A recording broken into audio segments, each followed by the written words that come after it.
Good morning, everybody, and welcome to the highlight of civilization.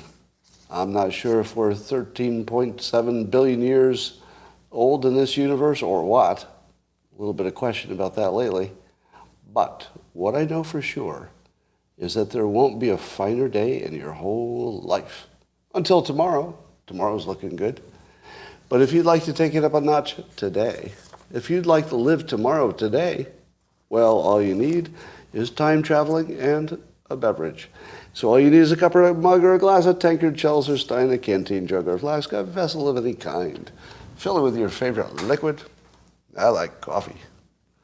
And join me now for the unparalleled pleasure, the dopamine hit of the day, the thing that makes everything better. It's called the simultaneous sip. It happens now. Go. Yeah, that's it. That's it. It's all coming together now. Well, did any of you hear the news about Andrew Tate? So Andrew Tate apparently has been banned now by TikTok and Facebook and Instagram and, I don't know, the phone book, and I think he's been banned from everything. Oh, I just want to deal with a rumor that's going around. Some of you think that I'm intentionally pronouncing his name with an N in it, but I can prove I'm not. You just hear it that way. It's an audio illusion. Would you like me to prove that I am pronouncing his name correctly? All right, I can prove it.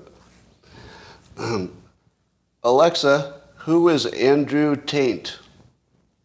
According to Wikipedia, Henry Andrew Tate created an American-British internet personality and former professional kickboxer. Following his kickboxing career, Tate began offering paid courses and memberships through his website and later rose to fame following a move to influencer marketing. There you go. Tate's misogynistic commentary on social media has resulted in Twitter, Facebook, Instagram, and YouTube banning him from YouTube too. Oh. Well, you see, you can try it at home. Just say to your own Alexa and try to pronounce it correctly the way I did. Andrew Tate, T-A-T-E. If you do that, your digital devices will recognize it. Now, I don't think it would have given me the correct answer if I had pronounced it incorrectly. So you can tell now that your human ears are being fooled, but the digital device can hear accurately when I say Tate, T-A-T-E. Well, we've got a really good story here. We got this Twitter whistleblower, but it's not any common whistleblower. He was the ex-head of security for Twitter. How would you like to be Twitter right now when your ex-head of security just absolutely pissed all over the company? Because that's somebody who had access to some knowledge. Well, so this guy, Peter Mudge, I guess that was his nickname, Mudge Zatko. So he used to be the head of security, got fired for God knows what. So keep in mind that he got terminated. Whatever a disgruntled employee says about the company, how much should you believe it? What is the credibility of a disgruntled employee? It's zero. It's zero. But this story is so fun, I'm going to pretend as though it's greater than zero. Because I want it to be true. Don't you want it to be true? Can we all agree to suspend our critical thinking just for fun? We're just going to pretend this guy actually has the goods, okay? Now, one of the things that he says is that there are too many people who have access to the deep information in Twitter and can tweak it. Does that surprise you? That there are too many people within Twitter who have access to being able to manipulate stuff? Huh. That sounds like a problem. And I think he's got an allegation that there might be a foreign agent working within Twitter. He doesn't name names, but do you think there's a foreign agent working within Twitter? Wouldn't it be more surprising if there were no foreign agents working in Twitter? and the other social media networks? Don't you think that foreign agents are trying to penetrate all of them? And if they're not trying to penetrate all of them, why not? It's the obvious thing to do. So here the head of security is even thinking that Twitter may have been penetrated. So this would explain one of my mysteries.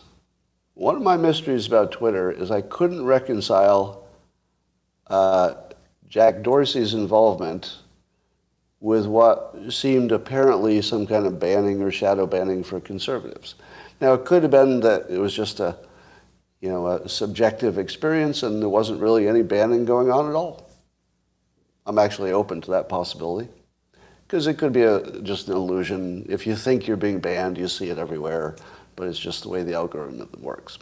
Now, I don't think so. I mean, it looks really real, but be aware that you could be fooled. So my assumption had been that if there was any of this chicanery and stuff going on, that Jack Dorsey would not be personally knowledgeable about it. Because it didn't really make sense with who he is, right? That his character and brand would not be consistent with Twitter doing something that sketchy and him knowing about it, right? Now, if you haven't met him and you've never had any personal interactions, you might have a different opinion. But if you have any personal interaction with him, he's just not the guy who would be doing that. I just don't see it. And I think he was actually genuinely curious about what was going on when people like me were complaining, because he actually he connected me with somebody to look into it at one point at Twitter, and I got the idea that he genuinely wasn't sure what was going on. Now, if the security guy, ex-head of security at Twitter, is correct, which is a big if, there would be a number of different ways that people like me could be banned without Twitter management even being aware of it. And that was always my best guess. My best guess is intelligence agents are manipulating the algorithms, directly or indirectly. What I don't know is if it's ours or theirs, because maybe it would look the same. If the CIA were in there trying to manipulate it, would it look any different than if Russia were trying to do it? Because Russia might say bad things about the president, and if it's a Republican, CIA might say bad things about the president if it's Trump. So I'm not sure you could tell the difference between our intelligence agency and a foreign one. Do you remember I said that the only way I could understand Soros is if he's lost his critical thinking faculties and is just an old man who doesn't know what's going on, and the people below him who he's entrusted to give away his money are feeding him a bunch of bullshit about the benefits of the money that they're spending. Because what he knows about the benefits of the money he is donating comes from the people he paid to donate it, right? They're the ones who say, oh, it worked out great. You wouldn't believe how well that worked out. And you should give me some more money to donate, of which I'll keep some of it, because that's what I get paid for. So there's a new, in the Wall Street Journal, in which Soros is defending his funding of these progressive DAs who are letting people out of prison, etc., by showing statistics that the red states don't do any better than the blue states. You know what's wrong with that, right? Is everybody aware enough to know what's wrong with that? So he says that the red states and the blue states are doing about the same in terms of crime. Therefore, there's no problem with his progressive DAs. Now he's saying that in public and in writing. Yeah, it's not the state, it's the city. If the city is run by a Democrat, you get a Democrat city. It's not the state level, because the state level doesn't have police. In the sense that we're talking about it. So If you see Soros doing a data analysis that even I'd say a large percentage of this audience knew it was not valid, you didn't have to do any research, right? As soon as you heard it was a state level analysis, you said to yourself, well, that's not right, right? So this again is more evidence that maybe Soros is just operating in a degraded mental capacity. I don't know how much of the opinion piece he wrote himself. I'm thinking not all of it. But I feel as if people are even putting words into his mouth now to defend their theft. So let me tell you what it looks like. So this will not be an accusation of fact. It would be pattern recognition. The pattern I see is an elderly person being abused by people he trusts. The people he trusts are giving away his money according to guidelines which he probably established, but they're telling him that it's working when it's not, and he can't tell the difference. And then they're telling him to defend their work by writing probably, here I'm speculating, by writing an opinion piece for him that he doesn't understand, and then having him sign it and say, oh yeah, that was my opinion. Those state level databases are telling us what we need. It looks like incompetence, doesn't it? Just old age based incompetence? Because we can be fairly sure that he was smart at one point, right? Is there anybody who says he was always dumb? I mean, I don't think it was luck that made him the money he made. So I feel like the best hypothesis for Soros is not evil, but actual decline, mental decline. And then some people below him who are skimming off some money and making it look like they're doing a good job. That's what it looks like.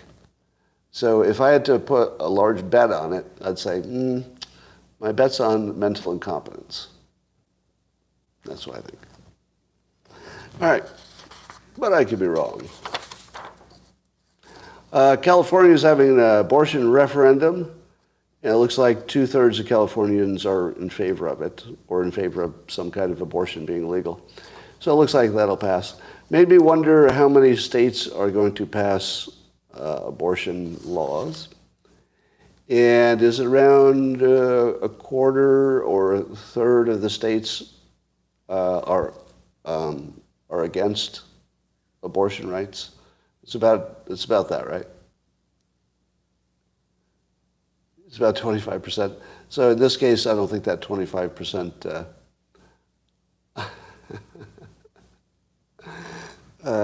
applies.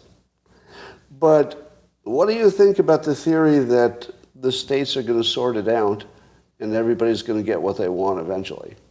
Now, in the short run, it's really hard to move, right? It's hard to relocate to a state where you won't have, you will have more rights if that's what you want. Don't you think that women of reproductive age are likely to move away from those states? Not all of them, because there are plenty of people who are against abortion and would have the baby. But don't you think a lot of people are just going to move? Because I don't see anybody moving out of California because of abortion, because it's just an option. It doesn't have to apply to you. If you don't want one, don't get one. So I don't see anybody leaving California, but I do see, I can imagine, anybody who's, let's say, Louisiana. If I were a 20-something woman and I was healthy and I could get pregnant, I don't think, and let's say, and I was in favor of abortion, I'm pretty sure I would move. Because I don't think I would want to take the chance of having to go get medical care in another state. Now, again, I'm not giving you, if you think you're hearing my opinion on abortion, I don't give that. I think women need to work out what should be legal and what shouldn't be. Yeah, I just take a pass on that. Let the women figure it out. I'll support you, whatever you come up with. And it'll be different by state, apparently. I don't know. Well, let's keep an eye on this. In the short run, women who wanted abortion are losing a lot by the Roe v. Wade. In the long run, I wonder if it'll all mostly sort itself out. Mostly. I don't know. We'll see. But I worry about those states surviving that are going to be driving away young people. Are there some states that will just drive away their young people and therefore be doomed? Maybe. Now, Elon Musk says that the greatest risk to the world is what? What does Elon Musk say is the biggest risk to civilization? It's a collapse of birth rate.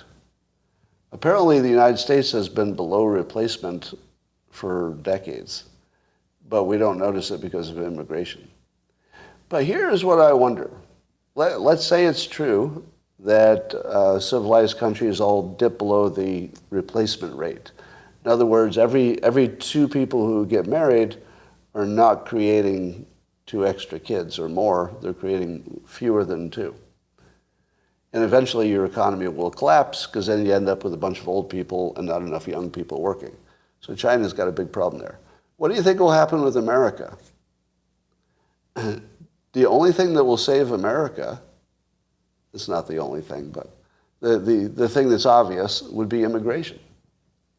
If America does the Trump, let's say the Trump approach, in which it carefully selects who it wants to let in, and probably would favor younger people, I would imagine. I would think so. Wouldn't we be in the best position relative to other countries? Because China's not going to open up immigration, right? So they got a real problem. We could just open our border, and let's say we vet people for crime and whatever else.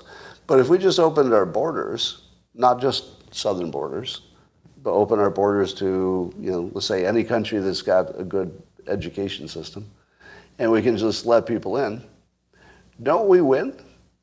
Because I would think we would be replacing our young people with immigrants. They would be leaving the places where, and maybe leaving them to collapse. But it seems like we'll be okay, we being the United States, and any country that can attract immigrants. So I think if you can attract immigrants, you win, and if you can't, you're in trouble. So China's in trouble because their system doesn't allow them to bring in immigrants at the rate they need. Same with Japan. Japan's got the same problem. They can't bring in infinite immigrants. So let me test this on you. I'm gonna make a confession here. When I was working in my corporate job, we were often asked to sign corporate documents saying that we had learned something or we understood something to be true about safety or something like that. One of the things I was asked to sign was a statement that said that as an employee of the company, I understood that diversity was good. And I refused to sign it. Not because I don't like diversity, just because I didn't have any data to support that opinion. I thought, well, compared to what? Is Switzerland having a big problem because people look alike? Actually, Switzerland is more diverse than you think. I thought, well, compared to what? So again, I wasn't making a social comment. It was just a data comment. Why would I sign something that says I'm sure about it when there's no data one way or the other? So I refused. Did I get fired? No, because nobody could argue that the data existed. So I just said, if you have some data, I'm happy to look at it. And if it looks good to me, I'll sign it. If you don't have any data, why am I signing that I know something that's unknown? All right, now I revise that. So that was my opinion, 25 years ago. Here's my current opinion. America, would be totally screwed without diversity at this point. Because we have a country that can allow in people from anywhere. That's our operating system. Our operating system is, you can come in from anywhere. We would like you to have skills and to be able to add to the country. People have different opinions about how strict you should be about vetting them for their skills. But everybody would prefer people who can take care of themselves, all things being equal. And so I would argue that diversity as a strategic advantage has been proven proven to my satisfaction. So I would say that the statement diversity is an advantage, especially when populations are under risk of collapse. I feel like from a risk-reward standpoint, it's a proven statement now. So I would say I don't need any data. We have a strategy that can work, replacing people with immigrants, whereas China has a strategy that nobody can see how that could work. The numbers don't work. So if you're just looking at it rationally, I'd say, okay, point made. Diversity in the United States became a superpower. Now, if you said, was I smart enough to see that coming? The answer is no. No, I did not see that coming, but it's here. Somebody says, we're not strong because of diversity. We're strong because of a common American culture. That's probably that's a fairer way to say it. But in the specific sense of replacing young people, it works. All right? We can do it and China can't. That's all I'm saying. We can do it. China doesn't have that option because they don't deal with diversity. To me, that feels like a slam dunk positive for diversity. And again, I was surprised. I didn't see it coming. All right. So I guess Trump is asking for what do they call it, a special master? A special master to independently review any evidence that came out of the Mar-a-Lago raid. And I guess this special master would have top clearance to see all the secret stuff. Now, what do you think of that strategy? Why would Trump ask for a special master? Now, I think the idea is to keep Schiff and those people away from the data, right? Because otherwise, Schiff is going to go in the skiff and say, oh, yeah, there's those nuclear secrets, and there's your love letter to Putin, and they won't exist. But if you get a special master, maybe if it's somebody people trust, maybe that special master will say, I looked at everything, and there doesn't seem to be a problem here. Everybody relax. So I think it's a good play. So I think it's a good play by Trump to ask for a special master. Because even if he doesn't get one, he's now on record saying that any other system would look corrupt. Because it would. And now you're primed to see anything except a special master as being below the level of credibility that you would look for in your government. So it's a good way to prime you, even if he doesn't get his special master. And then I see a lot of Democrats are salivating because the New York Times reported that there are about 300 classified documents. Whoa. Whoa. When you thought there were only maybe 3 or 4 classified documents, maybe you weren't worried. But now there's 300. Whoa. Whoa. Does that mean anything? Is that any news at all, that there are 300? If you know that the government routinely overclassifies things, what does the number 300 tell you about the importance of the materials? Nothing. Nothing. It's no information at all. If you start with the assumption that the government overclassifies like crazy, just to play it safe, then if you have got 300 documents that say classified, out of how many? Is that 300 out of 3,000? Because there are boxes and boxes. There must be thousands of documents. Let's say there are 10,000 documents. If you had 10,000 documents and 300 of them were overclassified, probably, as classified, does that tell you anything about how dangerous this material is? Not really. It's no information at all, but the Democrats are treating it like the walls are closing in. Ooh, that Trump. There's 300 of them now. 300. Now he's in trouble. All right. This next topic will be a little problematic for some of you, a little painful. And I'm going to start out by telling you that I created an NPC identification guide. So this is how you can identify an NPC. Now, if you're new to this topic, it doesn't literally mean they're NPCs, and it doesn't literally necessarily mean we're living in a simulation like a game. What I do know is that there are a group of people who say the most predictable things in every situation. So I call them NPCs because they can only say predictable things. So here's a further guide on how to get them. An NPC, on Twitter anyway, would attack the person but not the point. So my typical comment this morning on Twitter is, yes, Scott is waking up. The typical comment on Twitter about me today is, I liked this guy's cartoons once, but why is he such an idiot? And that's it. Why am I such an idiot? Well, did I say something wrong? And what was it? What do you disagree with? So you'll see a lot of those. If somebody goes after the person when it would be just as easy to attack the point, probably an NPC. Here's some more ways to identify an NPC. An NPC imagines they can read minds and see your motives. So today, a whole bunch of people read my mind and told me in public what I was thinking and feeling. None of them were right, but none of them were embarrassed by pretending to know my inner thoughts.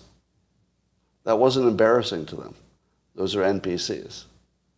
Real people with like functioning brains know they can't know what other people are thinking. You don't know what I'm afraid of. You don't know what my motives are. Almost ever. Even when you think you do, even if I admit it, you probably don't. All right, here's some more. NPCs believe that history repeats. So if they've seen something in the past that happened, that's a pretty good indication that that's going to happen again. There's nothing like that in the real world. History doesn't repeat. It can't, because everything's changed. If it repeats, it would be the biggest coincidence in the world. Now, surely there are red flags that history can show you. History can certainly say, whoa, we've seen this before. You better take a closer look. It can do that for sure. So if you're saying it flags things, I'm with you completely. Oh yeah, it flags things. Wait a minute. This looks a little like the Holocaust. All right, that's good. It's good if you see a pattern developing, you can flag it. Where things go wrong is to believe it's some kind of reliable guide. It's not a reliable guide. Ever. Never. Sometimes they get you right, but that would be true of guessing in general. Sometimes you say, oh, history repeats, here it comes again, and sure enough, there it is. But that's because of luck. It's not because you could predict based on that different thing that happened in the past that just sort of remind you of it. Yeah, I get it. History rhymes. I saw it a million times. All right. Another sign of an NPC would be somebody who believes that on a scientific question, they could do their own research. Well, you can do your own research, but to imagine that the experts weren't sort of trying to do that themselves, and you got a different answer than the consensus of experts, you could be right. But how would you know? Would you bet on yourself? If you were the lone rogue person who did your own research and got the different answer than what are the odds that you're right? Well, you don't know. You really don't know. Now, if you said to me, Scott, sometimes an ordinary person can disagree with one ordinary expert and prevail, I would say that's actually pretty common. I've had that experience many times where I disagreed with an expert and I was right, and I'm not an expert. Many, many times. So it works on an individual basis. Where it works much less well is when it's you against the entire field of experts all over the world. Then the experts all over the world might have an edge on you. But if it's you plus one expert on one question, you could know more on one question than an expert. That wouldn't be that unusual. All right. So if you believe that doing your own research gets you to clarity and certainty, I would say that you're someone who doesn't understand much about research or data. But a lot of people are in that category, so they think that they can do their own research. You'd be an NPC if you believed that you saw a chart on Twitter and that it was real and that it was useful. There's nothing that's a chart on Twitter that's useful or credible. It might be true. It might be true. You might even be interpreting it correctly.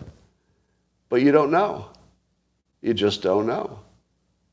It would be luck if it were true and you got it correctly. There's a group of people who imagine they can predict the unknowable. Do you know what will happen in 5 years for anything? Much less a medical thing. We don't know what will happen with anything in 5 years. So if you think you know what's going to happen with a medical thing in 5 years, well, maybe. But we're pretty much wrong about everything. So if you made a decision based on knowing what would happen in 5 years, well, good luck with that. NPCs also like to change the definition of words and then be done. Well, I changed the definition of that word and now I'm done. No, that's not reasoning. That's not data. That's not an argument. You just changed a word. That's not anything. And here's my best one. An NPC is skeptical of official data. Now you're saying to yourself, wait a minute, I'm skeptical of official data. Right. You should be. So am I. So like you, I am skeptical of official data, like NPCs. So this would be something we all have in common. NPCs, me, you. We're all skeptical of official data. But I'm more skeptical than most people because I also don't trust an engineered virus. So there were a lot of people arguing with me today who didn't trust a vaccine that had not been sufficiently tested and then turned out not to stop transmission. So is that reasonable? Is it reasonable to not trust a vaccine that hasn't been tested long enough and it's never been done before? Well, why would you trust that? No, it's not reasonable to trust something like that. But why would you trust the alternative either? Why would you trust an engineered virus would only have a short-term effect on you? Why would you trust that? So I'm more skeptical than the skeptics, but the skeptics believe I'm less skeptical because they don't understand what more skeptical looks like. More skeptical says, I don't know anything about that virus, but that's no normal virus. We all agree with that, right? Would you agree with those two statements? I don't know anything about this virus, roughly speaking, and it's an engineered virus. So that makes the unknowns way higher, I would think.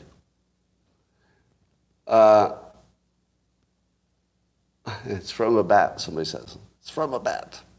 Yeah, I think the bat hypothesis, I'm going to rule out. I suppose anything's possible, but when you hear the experts talking about it, it would be pretty unlikely that it came from an animal. It may have come from an animal before it got modified.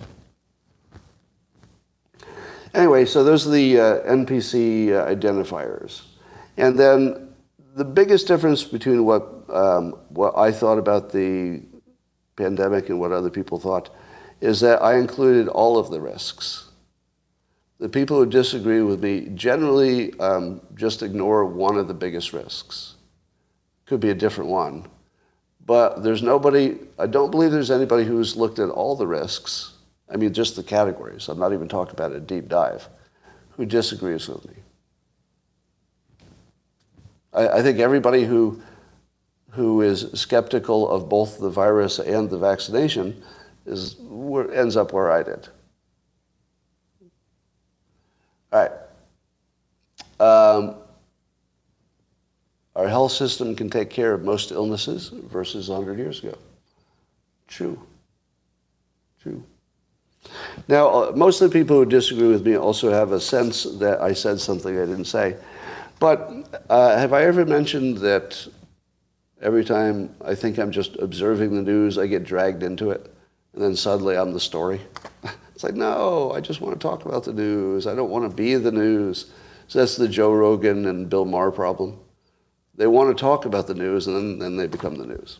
All right. So forgetting, as I did, that Alex Berenson was back on Twitter, he weighed in on one of my tweets, and let me tell you how that went. By the way, I was testing yesterday some software to do interviews, and so maybe I'll invite him to do a test of the technology. But here's how that went.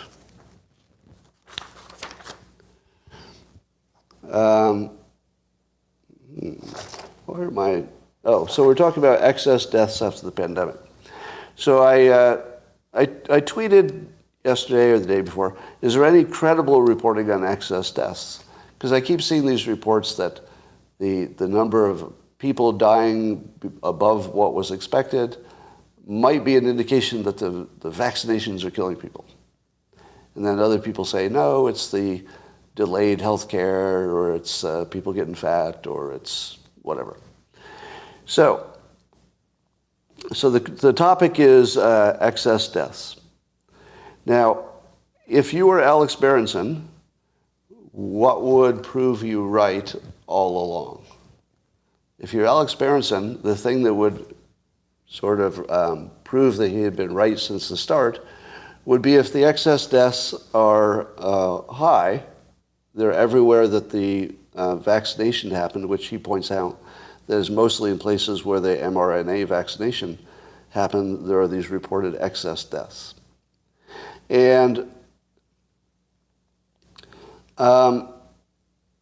so Alex Berenson said in my reply to my tweet in which I asked if anybody has good excess death data, he said, yes, the excess deaths are real and happening in all or nearly all of the mRNA vaccinated countries. Wow. If that's true, what Alex Berenson is saying, that the excess deaths are happening in almost all of the mRNA vaccinated countries, that's a pretty big red flag, isn't it? Big red flag? Would you agree? Big red flag. Let's keep going. And he says people have offered several explanations, right? So he's open to the fact that there's more than one explanation and that it's not settled yet. So far we're on the same page. It's not yet settled. But Alex says, but to my mind, the most obvious explanation for the excess deaths is that the shots are implicated. So he thinks that would be the most credible. So I responded to him by saying, historically speaking, wouldn't the most obvious explanation of shocking data, and it wouldn't matter what topic you were on, if there's some new shocking data, I said, isn't the most obvious explanation that the data is wrong? That's the most obvious explanation for everything. Forget about the pandemic. You just get a new shocking study on anything. What's the most obvious explanation of why the new data is different from all the other data? The most obvious reason is the data is wrong. So that's what I tweeted. I said, historically speaking, the most obvious explanation of shocking data is that the data is wrong. And I said that's 95% of what we see when data is shocking us. Right? Now, Alex came back and mocked me in public for that. He mocked me, and he said, denial. It's not just a river in Egypt. Good one, Alex. Good one. Have you ever heard that one before? Because there's a river in Egypt called the Nile, and then this word denial sounds like the Nile a little bit. And so he's cleverly, I think this is his own thing. He probably came up with this. It's very good. I think this might last. You might hear this one again. Denial. It's not just a river in Egypt. Pretty good. It's a strong play. Strong play. Now, I got a little worried when I read that because I'm like, oh shit, he's good. This guy's got a lot of game. He came up with a saying that I think is going to last the ages. And he hasn't even gotten to his point yet. All right, let's get to the point. He goes, here's Scott Adams speculating the well, I'm going to read it in the attitude that I feel like he was thinking. Right? I don't know, but I feel like if he had been saying it, it would have sounded a little like this instead of writing it. Here's Scott Adams speculating the reason mortality is spiking worldwide in the mRNA countries is that ... advanced nations suddenly forgot how to count deaths. There are several possibilities for what's happening, he allows. That isn't one. So the one we're going to rule out, that apparently I ruled in because of my denial, which is also a river in Egypt, if you didn't know that. Well, my denial is really blazingly obvious here because here I am denying that data from experts could be, well, actually, I was skeptical that data from the experts is accurate. But I'm talking to Alex Berenson. What is Alex Berenson most famous for? Correct me if I'm wrong, but I think he's most famous for being skeptical about data. So when I'm skeptical about data, Alex Berenson says, come on. That's a little bit of denial. There's your river in Egypt. But when he's skeptical about data, it's just good reasoning. Okay. But, okay, I have to be fair. I am misrepresenting his argument. I am misrepresenting his argument. His argument is that the data in all the countries is being counted the same way it's always been counted. Oh, okay, that's a good point, isn't it? Ouch. Oh, shit. I thought I was arguing about the credibility of the analysis, but he's just saying if they counted it the same way before as they're counting it now, and you got all these excess deaths, even if they were counting it slightly wrong, I'm assuming this is his argument, even if they're counting it slightly wrong, they're using the same method. So something's going on. Shit. That's a good point, isn't it? So he totally nailed me in public. I'm defeated. Man, have you ever seen me this completely slapped down in public? It's kind of humiliating, really. Hurts. It's painful. It's painful, really. So about 10 minutes later, somebody tweeted a long thread from somebody who seemed very capable, explaining that the data in every country had in fact been misinterpreted. And then he showed his work. Turns out if you adjust the data for age and demographic shifts over the recent years, the baseline's exactly where it was. There are no excess deaths. The exception is England, because their emergency care system fell apart. That's right. So what about my 95% estimate that it's the data that's wrong? The data was wrong. Now, do I trust the new analysis that says if you properly look at the data, there's no problem? Oh, we'll get to the insurance actuaries. How about I take care of the insurance actuaries with 3 words? Follow the money. What does the insurance actuary want you to, the insurance company, what does the insurance company want you to believe about the risks? They want you to think there's big risks because they're charging you more because there's big risks. So if the insurance companies tell you that there's a bigger risk of dying, do you believe them? If you believe that, that's the least credible thing that could ever be in the world. Somebody who is literally paid for how much risk there is, doing their own internal analysis, not showing you the data. It's proprietary, but trust us. We looked at this data and wow, big risk. Now, in the long run, other insurance companies, once they realize that this is a phantom and it's not real, they can lower their prices and for the same product, same insurance, and they would get more of the business. So eventually, if these estimates are not real, eventually they'll be driven out of the pricing over time. But what happens on day one? Let me take you to the meeting of the insurance companies. All right, we're all in the meeting. All right, does anybody have any data that shows what's happening? Yes, Actuarial, tell me. Well, I have some preliminary data that looks like the risks are higher, but I don't know if this will hold true. Maybe we're looking at it wrong. This could be wrong, but preliminarily it looks like maybe there's more risks. Boss says, we're going with that. We're going with that because we can charge more. If we're wrong and we charge more, we just made more money. If we're wrong the other way, we lose money. So of course you're going to say there's a risk. Of course you're going to say it's big. And of course you're going to raise your rates in the short run. Now let's say you're a competing company and you just heard that your competitor checked and says, oh, there's more risk, and they raised their rates. What are you going to do? Are you going to say on day one, this is the important part, on day one, are you going to say, no, our data doesn't look like that. We're going to go low because we don't see that risk, and we'll outcompete you by selling more insurance? Nope.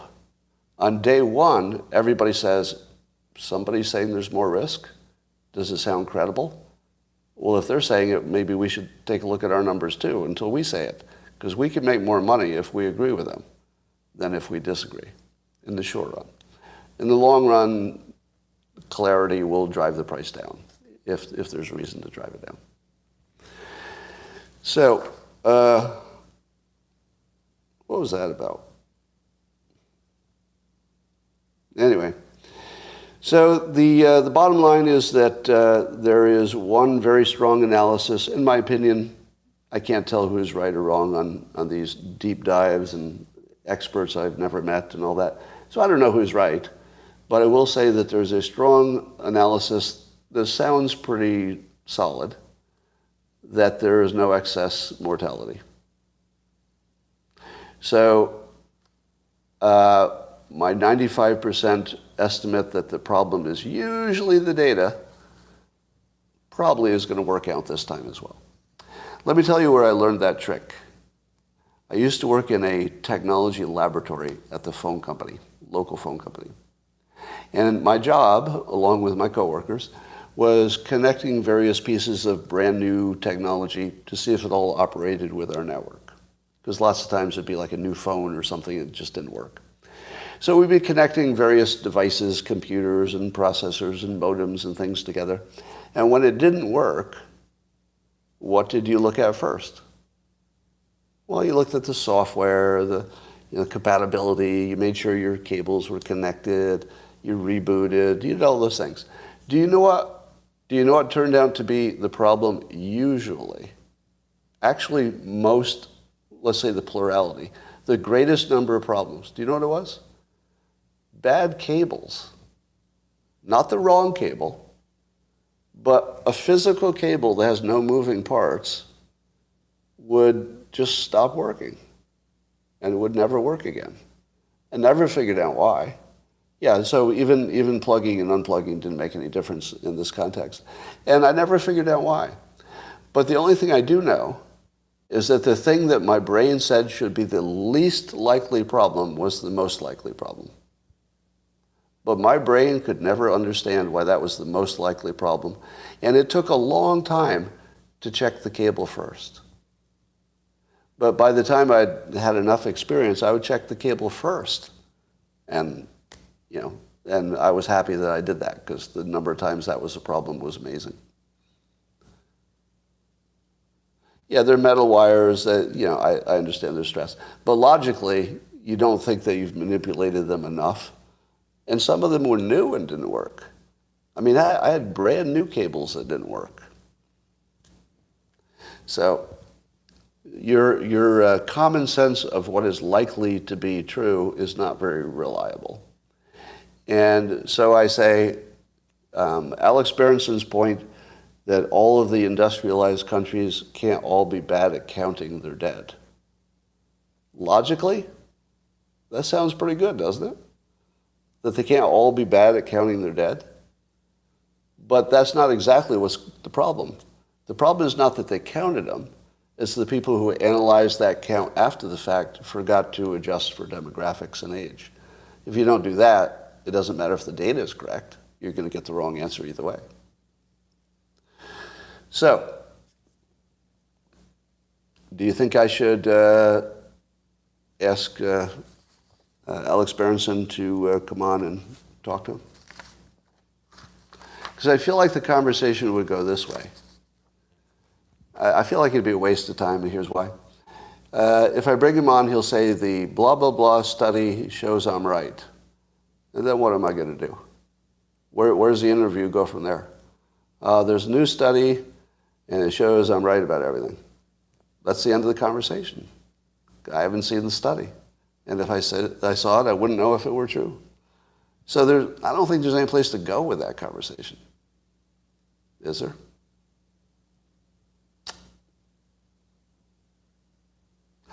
You are not at all well. Is that for me? Yeah, it's like interviewing one expert. Exactly. What would be useful would be to have somebody who is, opposite in opinions from Alex Berenson, but also an expert. Alex Berenson bring his expert, data expert. The other expert brings another data expert, and then I host a debate in which there's lots of time, so you can get through it.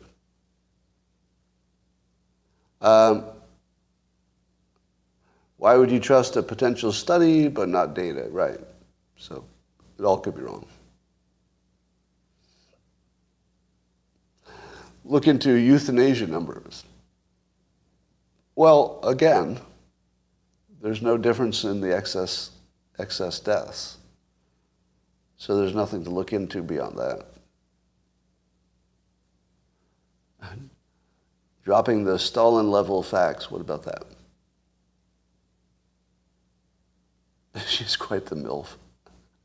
The CDC director.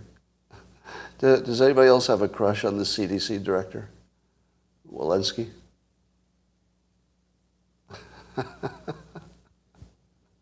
Oh, that's funny. I actually got attacked by a literal Karen the other day on social media. And somebody, I forget what it was, somebody came after me for something. It was actually Karen. Pharaoh Zen. Could everybody say hi to Pharaoh Zen over on YouTube? Pharaoh Zen, I am glad you finally made it. Thank God. He asked me to recognize him, and I thought, it's about time. Do you know how many times we've been on here without saying hi to Pharaoh Zen? I mean, it's time. It's time.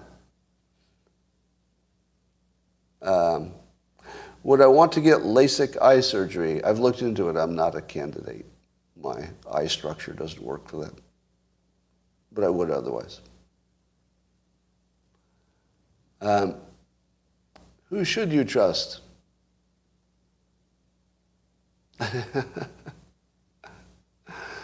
All right, so that's all I've got for now. Hypnotists are more susceptible to hypnotism. Wake up, Scott. Actually, that's not true. Hypnotists are not more susceptible to hypnosis. It's probably exactly the same. How many more of you have listened to my video on how to cure anxiety and got some good results? Anybody else listen to it and find themselves getting better? All right, some more people. Have you learned what canvassing an election is yet? And that's relevant to what? I'm going to get rid of Abba for asking the same question over and over. Goodbye. All right.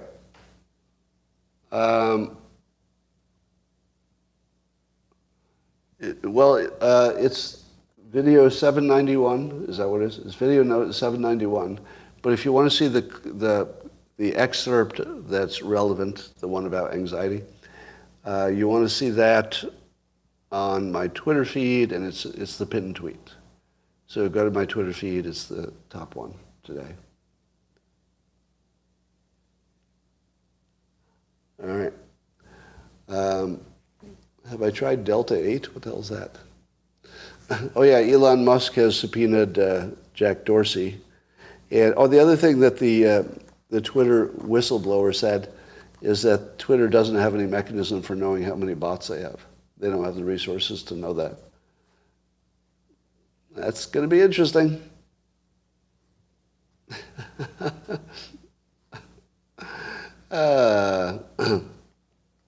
Well, what was I wrong about the vax? Somebody says I was wrong about the vax. Name one thing that I was wrong about. Can you? I want to see if they can do this on YouTube. Name one thing I was wrong about. You were wrong about the virus? No, but what was I wrong about?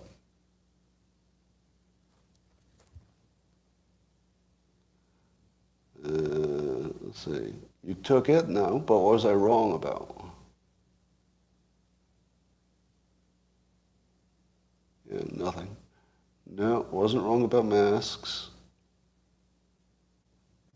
All right. Well, no more vax talk. I agree. I'm not interested in the topic anymore. I'm very interested in the cognitive dissonance because it's the only thing where we had completely different predictions, but we all said we were right, including me. Right? Everybody had a wildly different idea of what was going to happen, and then something happened, and everybody said, well, that's exactly what I said was going to happen. There it is. That's exactly what I predicted. Everybody. No matter what you predicted, you're pretty sure you got this one right.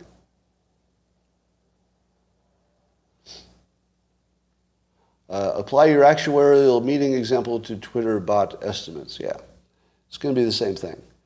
Twitter's going to say, well, we don't know how many, but if you don't know how many, don't guess on the high side. If you don't know, use your low estimate.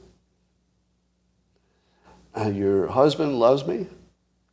Well, why can't he tell me that? Super straight, pure blood, ultra mega for the win. All right. I'm in a Twitter troll tailspin. You know, every now and then let's say I mix it up with the trolls, but I do it intentionally because I'm bored or there's some point I want to make. But I'm over it. I'm way off of Prisoner Island.